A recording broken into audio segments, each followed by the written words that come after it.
Welcome to Natural Habitat Adventures Daily Dose of Nature. Today's topic, honoring nature's voice and protecting their rights.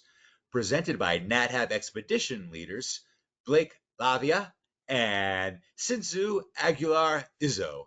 I'm your host, Rob Mess. Thank you so much for joining us here today. Take it away, Tzintzun. So, amazing to be with you all. My name is Tzintzun Aguilar-Izzo. My name is Blake Lavia.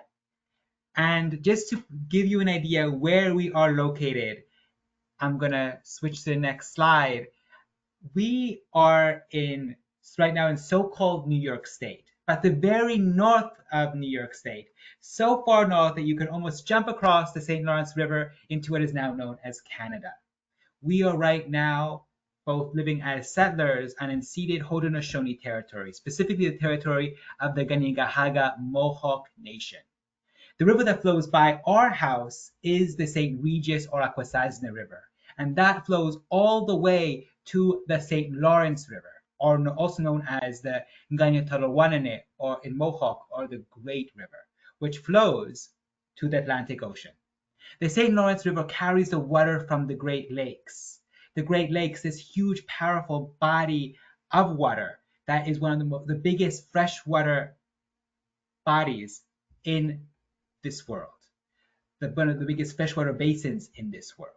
So the St. Lawrence River has a huge responsibility. And myself and Blake are working to protect these rivers, protect these waterways in order to make sure that they can keep sustaining the human communities and the more than human communities. How do we do that? We do that through storytelling. We both are storytellers and artists. We first started working with the storytelling collective Talking Wings. And now we're working with the Rights of Rivers organization Talking Rivers, striving to use storytelling, environmental storytelling, to advocate for the rivers that bring life to all. And now I'll pass it on to Blake.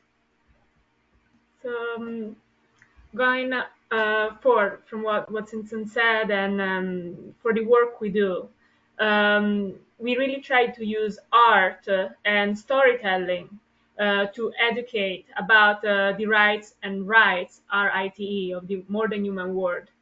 And we want to bring forward an ecocentric worldview. What do we mean by an ecocentric worldview? We mean that nature is not a commodity, meaning it's not an inanimate thing to be bought and sold. Also, human beings are just another species among many species in this world. We are not aliens plopped out from another planet that conquered everything and now we are the supreme dictators. We are part of this world. We evolved with this world. Rivers and entire ecosystems are living entities, just like biological organisms. I think there are studies out there that have proven that water is not just a dead thing that we use to sustain life, but it's actually alive. It feels emotion, and it makes sure that we are all alive. So I would argue that rivers, lakes are not just things. They are living entities. They sustain us all, and they are part of us. They are our caretakers. And from the microorganism in the soil to the water of the rivers, we are all part of an interwoven tapestry of life. What does this mean? It means that if something happens to the rivers, if something happens to the trees, if something happens to the bees, it happens to us as well. We are not removed from these planets. If the chain that connects us all living life fails, we fail with it. And this is not a new interesting worldview. It is a worldview that has been embedded in customary law since time immemorial. And now moving forward, talking about art in the concept of an ecocentric worldview, I'm going to read you a story about the American eel and how to listen to the voice of the American eel. There are lights at the bottom of the river. You can see them if you peer down into the water. They look like wobbly lines, iridescent, blue and silver. They're not supposed to be there. We are not supposed to be there. There's a secret place in the ocean, a gateway in the heart of the world. The water is calm, the deepest blue color. Not many can live there, and that's why they are our realm. Our families have gathered in this deep blue sea for millennia, coming back from faraway lands, bringing stories of faraway waters. We tell those stories when we die, passing them on to the future generations. Maps are woven into those stories, the directions that our children use to navigate the currents of this world. We are small when we leave our deepest ocean home. We are light, leaf-like, and free. The water guides us, and we blend with the water.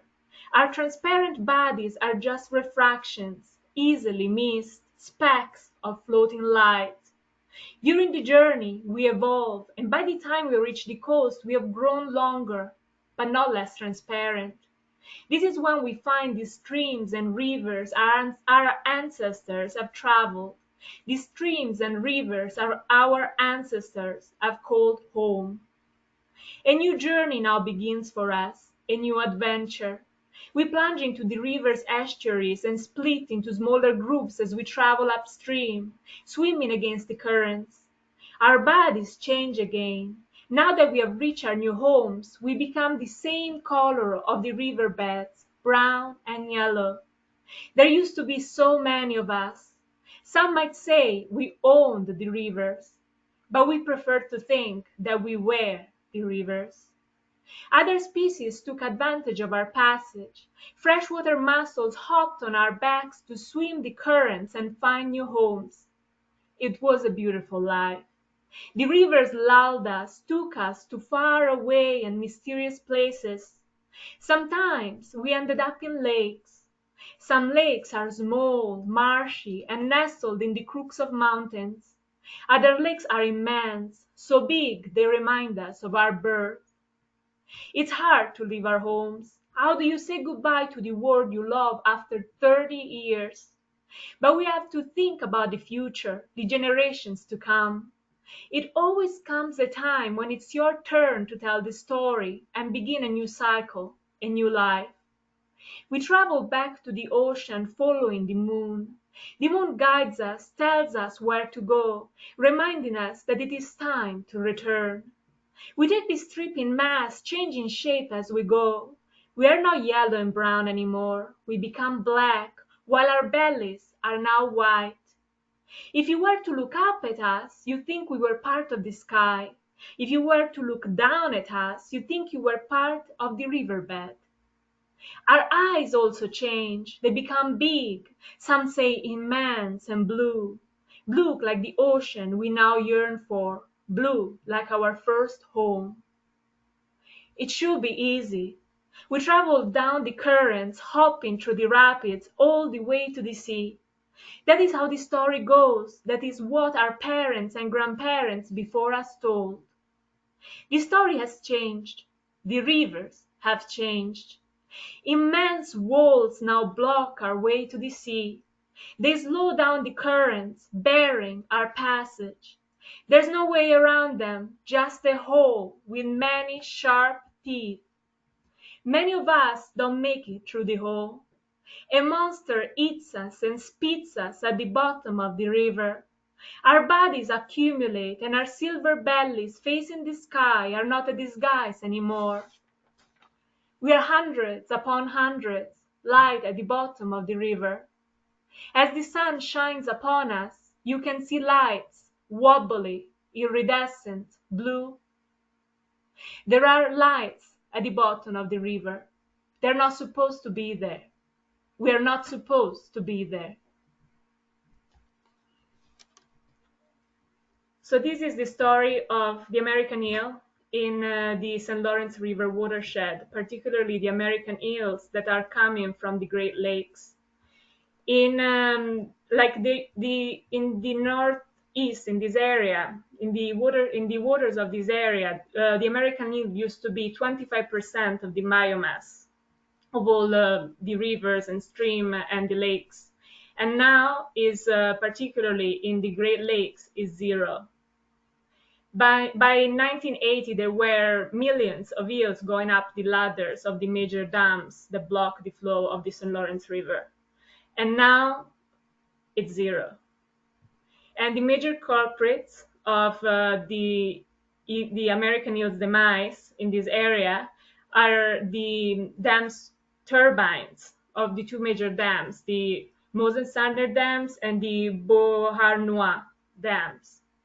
And these dams have built eel passages for the eels to go up, but not to come down. And the only way is through their turbines, which chops the eels' bodies, and there is a 40% mortality. And that's why nowadays the eels in this area are at zero in percentage. And this is why we believe that ecocentric storytelling is important, because we need to recreate a bond with the environment we inhabit, with the world that we inhabit. We need to recreate and find empathy towards the natural world and our more than human neighbors. We know in this society all the numbers of mass extinction. We see the pictures of fires, particularly us in the East are aware of what's happening here and around the world, what are like the level of calamity and disasters, and yet most of us are numb to it. In this media addicted society, we see images and we don't feel anything. We see numbers and we don't feel anything. And that's why we believe an ecocentric approach through art is essential to recreate empathy.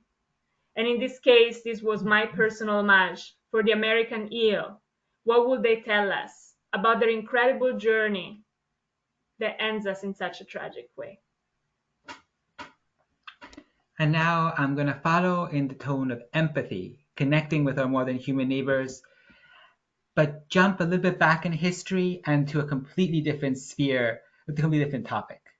So in the 1972, the Sierra Club sued Disney because Disney wanted to build a gigantic resort in the Sierra Nevada mountains. The resort was never built, but mostly because there was not enough funding to make that happen. And in the end, the project was cut for a variety of reasons. However, the Sierra Club's suit against Disney ended up at the Supreme Court, where the Supreme Court said in the end that the Sierra Club didn't have authority, didn't have jurisdiction, didn't have standing to bring this case against Disney because no one in the Sierra Club would be directly affected by the construction of this resort. What you see here is a statement, well, basically a dissenting argument from Supreme Court Judge Douglas. Douglas stated here that, argued basically, that what for us to shift our perspective, we're not just looking at humans as people in the society, but looking also at more than human beings as entities that deserved legal recognition in the courts of law.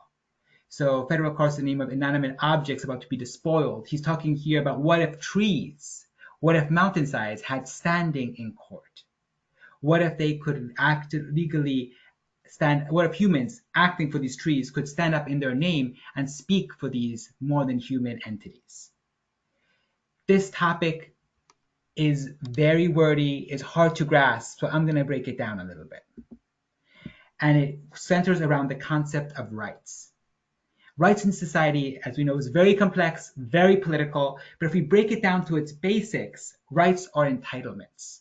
Entitlements to perform certain actions, or to be in certain states, or not to perform certain actions or be in certain states.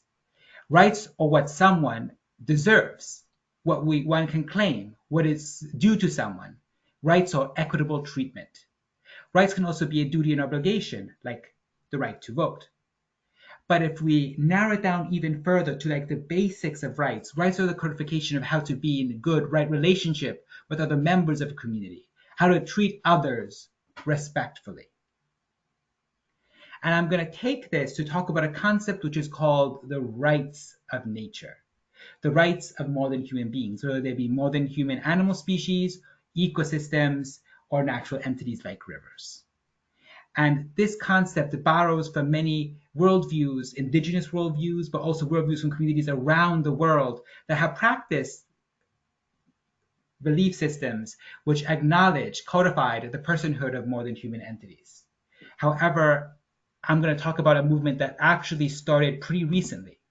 So we have 2006, TIMECODES, Pennsylvania was the first to actually put into law, settler colonial Western law, the fact that the natural ecosystems of TIMECODES should have rights of personhood just like humans.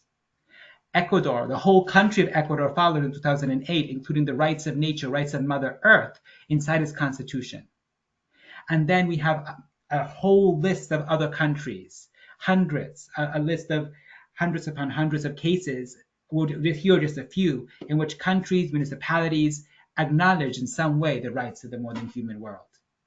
We have Pittsburgh, Pennsylvania, New Zealand, Aotearoa, New Zealand, the White Earth Band of Ojibwe in Minnesota. At the moment, there is more than 6 different tribal nations that recognize the rights of more than human beings, more than 36 different municipalities in this country alone, and many, many nations around the world. Very recently, we had Panama, which passed rights of nature in the national legislature. We had Spain, which is the first in Europe. Ireland is probably going to be soon the next big country, the next country to soon follow suit. And probably we're thinking that they will be proposing a referendum on rights of nature in Ireland.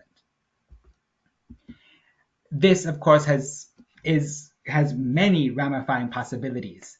So we say, what does it mean to actually codify the rights of the more than human world in court? To answer that, we can look to Ecuador, that has now a pretty, like a decades old history of using rights of nature law in court to protect ecosystems.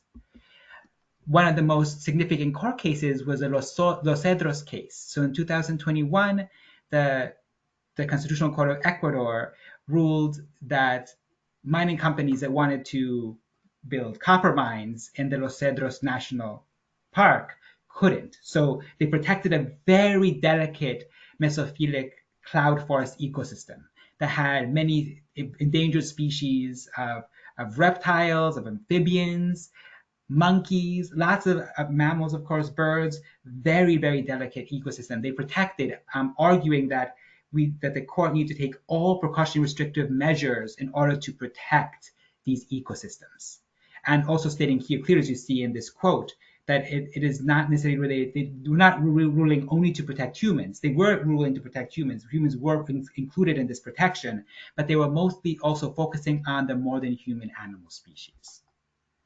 And in this part of the continent, we see the city of Seattle, which in 2023 settled a case brought by the Saxuatl tribe, which used salmon as a plaintiff. So the city of Seattle agreed to settle with the Saxuatl tribe and saying we're going to put fish passage in 3 of their dams to protect the rights of the Saxuatl tribe, the humans.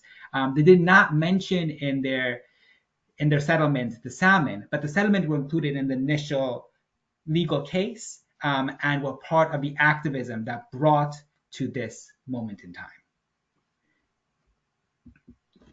So to sum it up, what are rights of nature and how do they connect to the ecocentric worldview where we started? We feel like they're very connected because it's like we have, it's a paradigm shift.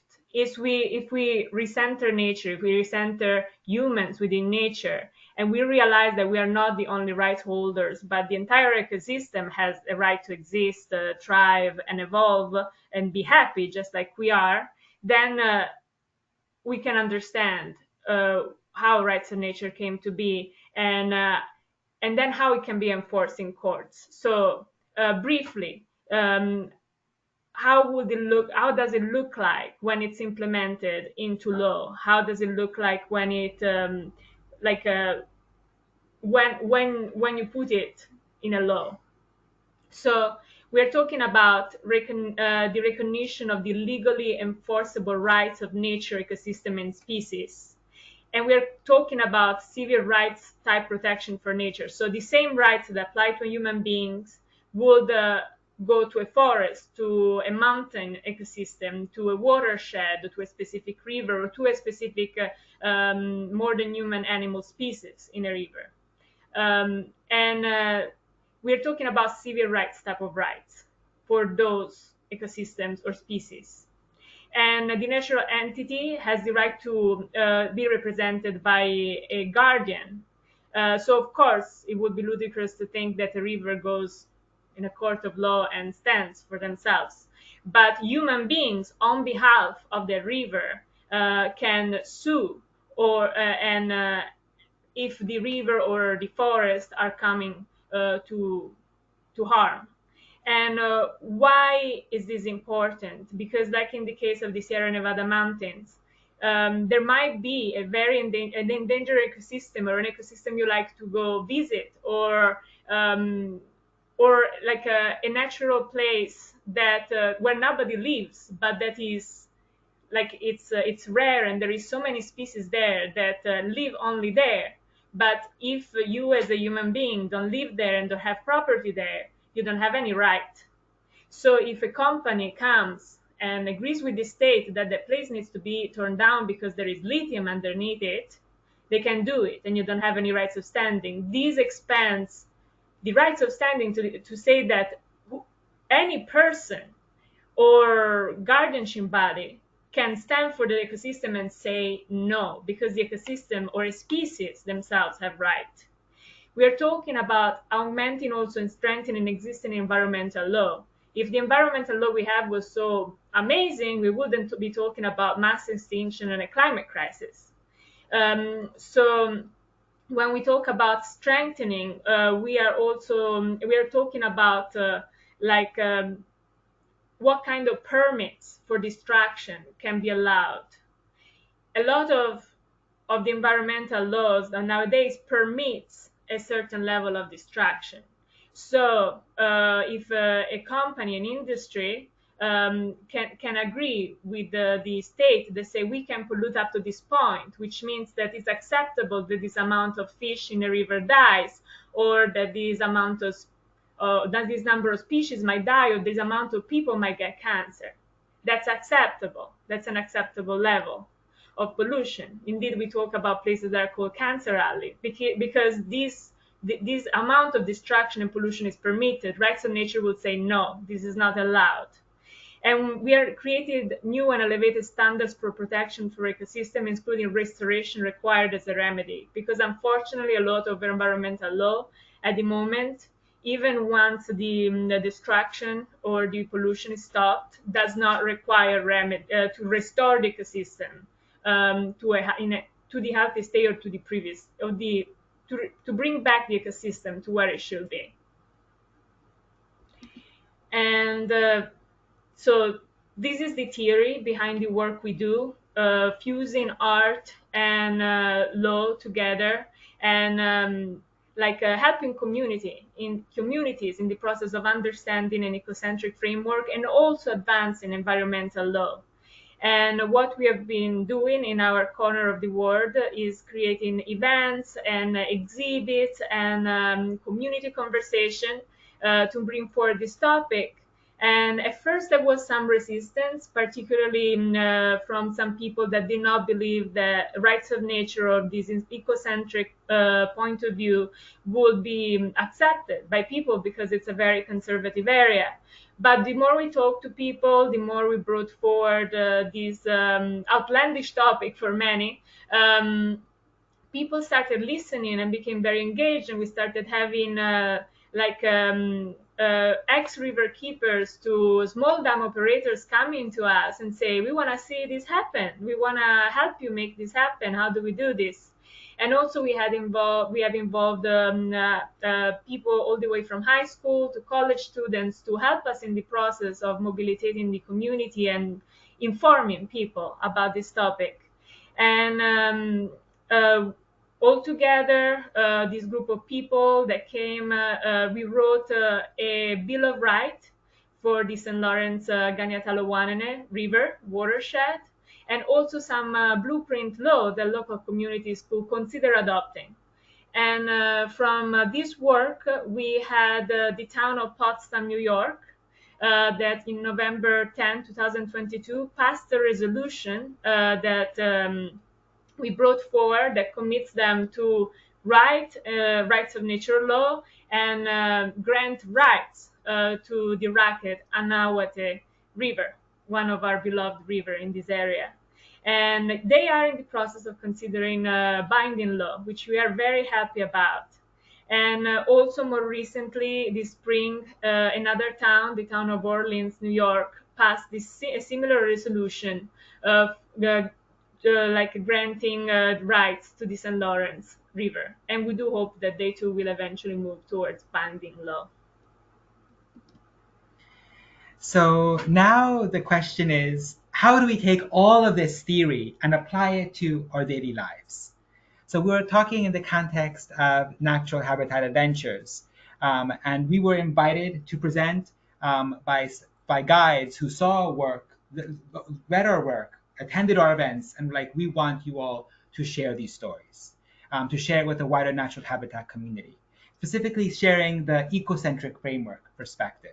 So looking at entire ecosystems and saying, okay, we humans are not the center of the universe. We are part of the universe, certainly. Our interests, our needs should be valued and respected, but there are tons of other needs that need to be respected as well. The needs of all of our more than human animal friends, the needs of all of the amazing natural entities, all of the animals that you all see in the natural habitat adventures, whether that be from lions to wolves, all have their own needs within their own lives, within their own ecosystems that should be respected. And meeting those needs is very similar to the act of listening to these ecosystems. We need to listen to these ecosystems first to actually truly understand who are these ecosystems, and actually step forward to meet our own responsibility towards these entities. What does that look like? What does that look like in the perspective of our daily lives?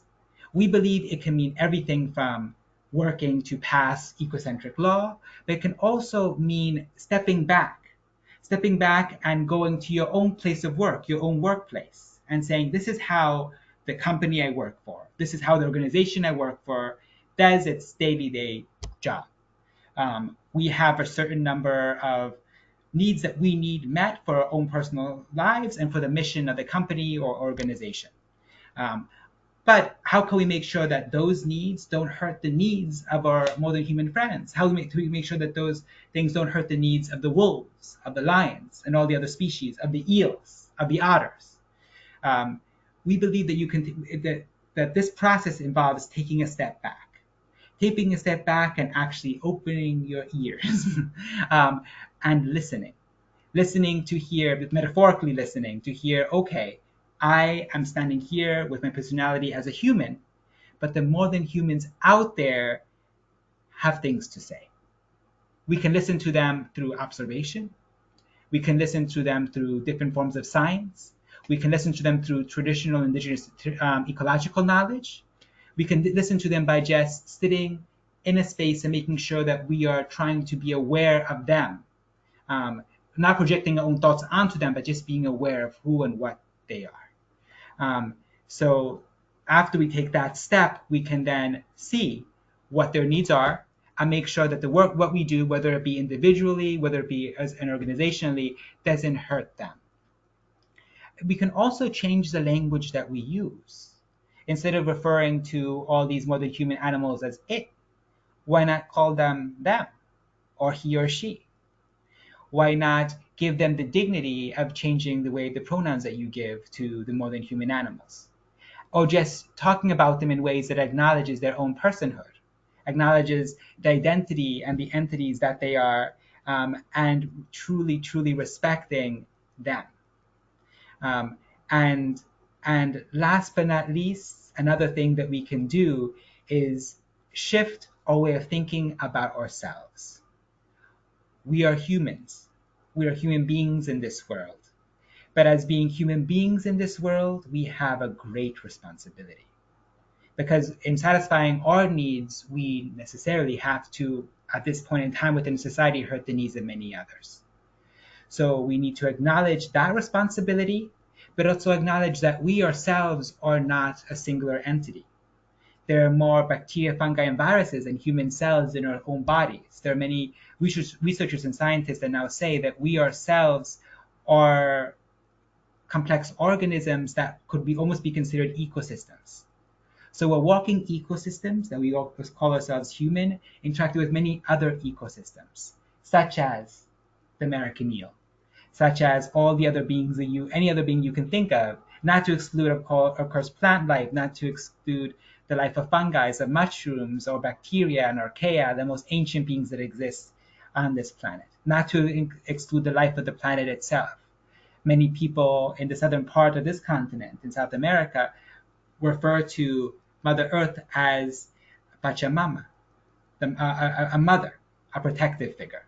Of course, that's a different worldview than the one that many people share in this part of the world, but it all goes into that aspect of recognizing these beings for who they are, recognizing us as part of these ecosystems, and then standing up alongside them to protect them. Because that's the final element, making sure that we can do whatever we can to protect these beings, and making sure that we are standing up for our more than human neighbors, and sharing their stories. And now just leaving you all with a challenge, and that is thinking about the more than human beings that you all care most deeply about, and thinking about how best you can listen to them and what you can all do, whether it be the squirrel that's outside your house or the being that you meet doing a natural habitat adventure. What can you all do to stand alongside them, to act in a respectful way towards them, and to advocate for their needs?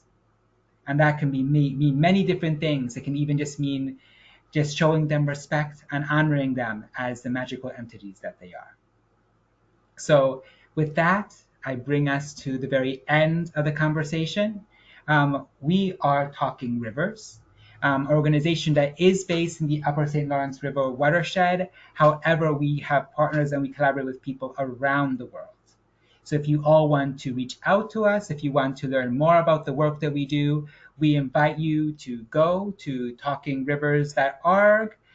You can see many different events that we've organized about these topics, and lots of more information so you can learn, visit, explore, support the work of many people that are standing up to protect the ecosystems that they love, and join them in this wonderful, beautiful, and extremely complex struggle, because we live in a very, very beautiful and complex world. I'm very grateful to be with you all today, be with all you all amazing people doing the work that you do, being the people that you are. And now I'm going to pass the word on to the amazing moderator to open it up for questions.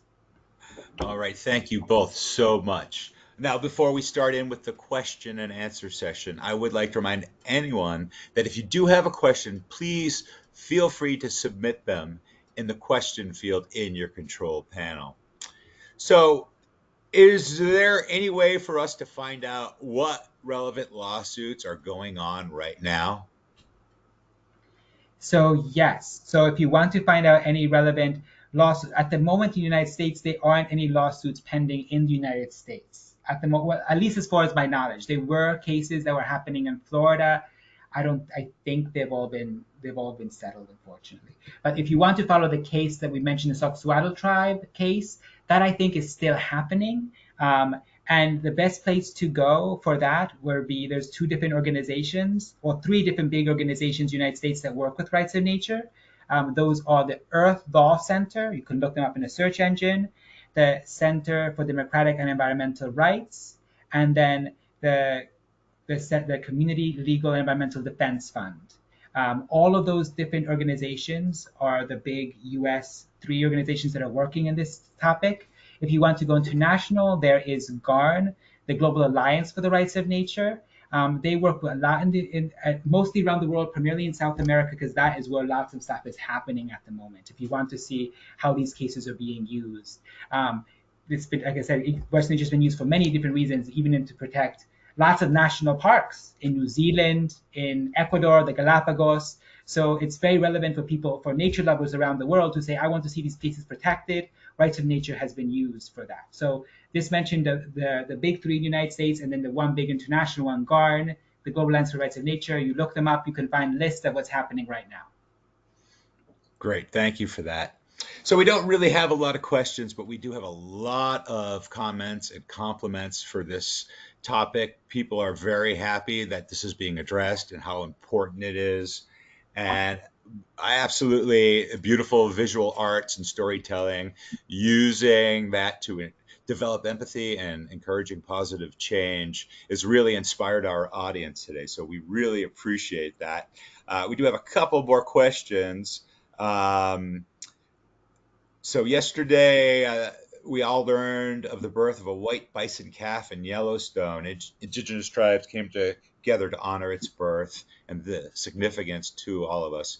Is there anything you can comment on that? Is that something you could address? And unfortunately, I'm not from those indigenous nations, so it wouldn't be my place to speak about that specific calf in particular. But just to reference the image of hope that calf gives the whole world. There have been many images of hope that have been happening from the world over. And even though there is lots of doom and gloom in this society and in this culture, because there is lots of things that are happening which are horrific, there are lots of rays of light. And it's important to also look at them. It's important to celebrate them. And it's important to realize that, yes, even though things are dire, there's lots of hope. And there's lots of beautiful things that are happening continuously. Just a story about the eels, which we referenced the eels in the St. Lawrence River. Recently talked to a scientist from the Hudson River, so that's the river that flows by New York City, that said that the Hudson River eels are not thriving, but they're better than stable. So they're actually, things are getting better for the Hudson eels in general.